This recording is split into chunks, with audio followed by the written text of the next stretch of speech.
Welcome back. इस video के अंदर हम बात करेंगे ड्रॉयर कंपोनेंट के बारे में। सो गाइस, जो हमारे पास ड्रॉयर कंपोनेंट होता है उसको यूज करके हम साइड बार जो है वो बना सकते हैं। लेट्स से कि मैं यहाँ पे एग्जांपल दिखाता हूँ आपको। अगर आपने साइड बार बनानी है तो उसके लिए आप यहाँ पे ड्रॉयर कंपोनेंट का जो है वो यूज कर सकते हैं। तो हम देखते हैं कि हम ड्रॉयर किस तरीके से जो है वो बनाते हैं। तो उसके लिए मैं यहाँ विजुअल स्टूडियो कोड में आ जाऊंगा और यहाँ पे एक नया जो फाइल है वो मैं यहाँ पे जो है वो बना लेता हूँ। मेरे पास यहाँ पे आ जाएगा MUI drawer.jsx एंड देन मैं यहाँ पे इसके अंदर जो कंपोनेंट है वो बना लूंगा RFC करके। तो मेरे पास जो कंपोनेंट है वो यहाँ पे जो है वो बन जाएगा। देन उसके बाद हमने यहाँ पे ड्रॉयर बनाना है तो उसके लिए हमें यहाँ पे कुछ कंपोनेंट्स जो है वो इंपोर्ट करना है। तो मैं यहाँ पे कंपोनेंट्स इंपोर्ट कर लेता हूँ। मेरे पास यहाँ पे सबसे पहले जो कंपोनेंट मुझे चाहिए मुझे ड्रॉयर का, तो मैं यहाँ पे ड्रॉयर कंपोनेंट जो है वो इंपोर्ट कर लूंगा।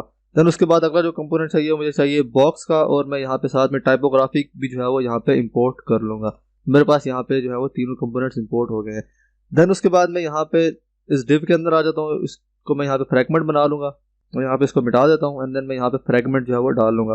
और इसके बाद अंदर हमने यहाँ पे जो है वो ड्रॉयर बनाना है, तो यहाँ पे मैं आ जाऊँगा और जो ड्रॉयर कंपोनेंट हमने ऊपर इंपोर्ट किया है उसको मैं यहाँ पे जो है वो इस तरीके से इन्वोक कर लूँगा। तो मेरे पास यहाँ पे ड्रॉयर कंपोनेंट जो है वो आ जाएगा।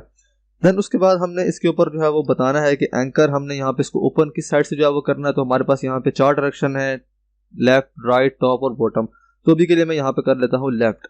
देन उसके बाद हमने इसके अंदर जो है वो कोई कंटेंट वगैरह लिखा, तो उसके लिए मैं यहाँ पे बना लेता हूँ बॉक्स कंपोनेंट में यहाँ पे जो है वो इन्वोक कर लूँगा। मेरे पास यहाँ पे आ जाएगा बॉक्स कंपोनेंट। देन इसके बाद इसके ऊपर मैं पैडिंग दे देता हूँ। मेरे पास यहाँ पे आ जाएगी पैडिंग 3, यहाँ पे कर्ली ब्रैकेट्स लगानी है, पैडिंग 3 मेरे पास आ जाएगी। देन उसके बाद हमने इसके ऊपर जो है उसकी विड्थ अप्लाई करनी होती है कि हमने इसकी विड्थ जो है कितनी देनी है। तो इसकी यहाँ पे मैं विड्थ कर लेता हूँ 300 और यहाँ पे विड्थ को वैल्यू मैं यहाँ पे पिक्सल्स के अंदर दूंगा। तो मैं यहाँ पे डबल कोट्स के अंदर लिख लेता हूँ इसको 300 पिक्सल मेरे पास यहाँ पे जो है वो आ जाएगा। देन उसके बाद हमने इसका रोल बताना होता है कि इसकी रोल क्या है। तो उसके लिए यहाँ पे रोल को जो है मैं प्रेजेंटेशन जो है वो कर लूँगा। तो मेरे पास यहाँ पे आ जाएगा प्रेजेंटेशन। देन साथ में चाहते हैं कि हमारा जो टेक्स्ट हो वो सेंटर में अलाइन हो, तो उसके लिए यहाँ पे टेक्स्ट अलाइन की जो प्रॉपर्टी है वो मैं यहाँ पे यूज़ कर लूँगा और यहाँ पे टेक्स्ट अलाइन जो है वो सेंटर कर दूंगा। और उसके बाद यहाँ पे इसके अंदर जो कंटेंट हमने लिखना है वो इसके अंदर जो है मैं लिख लूँगा। तो उसके लिए मैं यहाँ पे टाइपोग्राफी का कंपोनेंट जो है वो यूज़ कर लूँगा। मेरे पास यहाँ पे आ जाएगा टाइपोग्राफी और इसके अंदर मैं यहाँ पे लिख लेता हूँ साइड बार। मेरे पास यहाँ पे आ जाएगा साइड बार। देन उसके बाद यहाँ पे इसके ऊपर हम वेरिएंट डिफाइन कर देते हैं कि वेरिएंट जो है वो कौन सा होगा। तो इसको मैं यहाँ पे कर लेता हूँ H5 और जो कंपोनेंट होगा ये वाला इसको मैं यहाँ पे जो है वो डिव बना लूँगा। तो मेरे पास यहाँ पे आ जाएगा डिव। देन उसके बाद अभी जो हमारा साइड बार होगा, जो हमारा ड्रॉयर होगा वो अभी जो है वो हाइड होगा। डिफॉल्ट जो है था वो हाइड होता है। तो इसको ओपन करने के लिए हमें यहाँ पे स्टेट वेरिएबल जो है वो बनाना पड़ेगा। तो मैं यहाँ पे यूज स्टेट को जो है वो इंपोर्ट कर लेता हूँ। मेरे पास यहाँ पे आ जाएगा यूज स्टेट।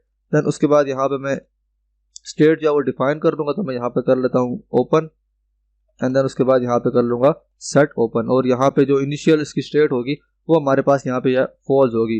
तो मैं यहाँ पे कर लेता हूँ फॉल्स। देन उसके बाद हमने जो स्टेट है उसको जो है वो यूज करके ड्रॉयर को जो है वो ओपन करवाना है। तो उसके लिए हमें यहाँ पे बटन चाहिए जिसके ऊपर हम क्लिक करें तो हमारा जो ड्रॉयर हो वो ओपन हो जाए।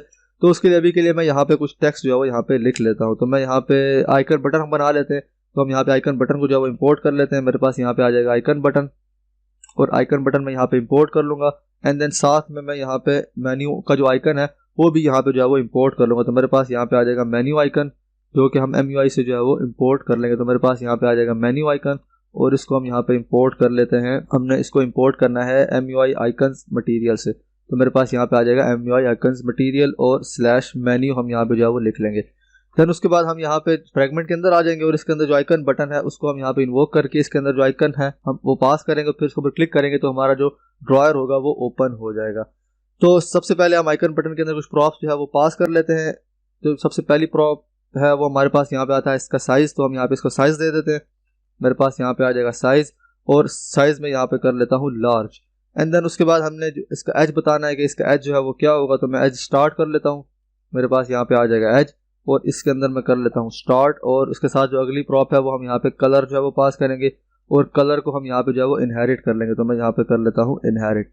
देन उसके बाद हमने इसके ऊपर ऑन क्लिक हैंडल लगाना है जिसको हम क्लिक करेंगे तो ड्रॉयर जो है वो ओपन हो जाएगा। तो मैं यहाँ पे कर लेता हूँ on click and then on click के अंदर हम यहाँ पे एरो फंक्शन पास करेंगे और एरो फंक्शन के ऊपर जो अंदर हमने सेट ओपन बनाया है उसको हम यहाँ पे जो है वो ट्रू कर देंगे। तो मेरा जो ड्रॉयर होगा वो फिर ओपन हो जाएगा।